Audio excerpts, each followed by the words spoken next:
Il est donc en tête du premier tour des primaires socialistes. Favori depuis longtemps, François Hollande a marqué l'essai.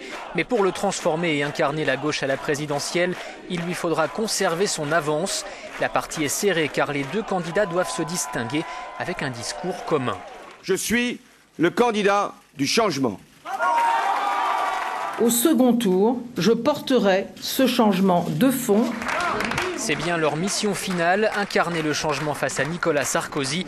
Mais comment convaincre qu'un seul en est capable, sans tuer l'idée du rassemblement? C'est là toute la difficulté de l'exercice. Le choix ne se fera pas sur les idées, on l'a bien compris, même si chacun a ses propres priorités, mais sur un style, un rapport à la politique bien différent, une ambition aussi.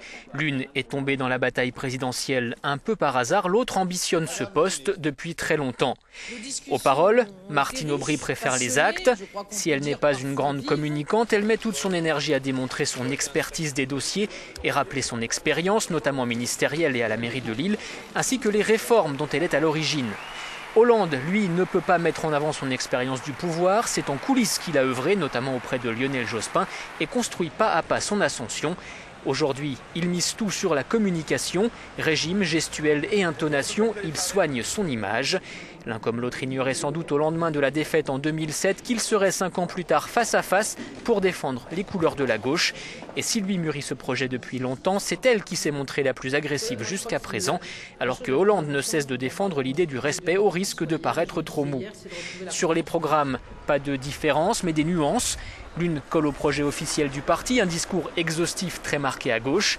L'autre se dit le candidat du réalisme économique et martèle deux priorités, les jeunes et la fiscalité. Sur la fiscalité, il veut une grande réforme en profondeur, alors que le cheval de bataille d'Aubry, ce sont les niches fiscales.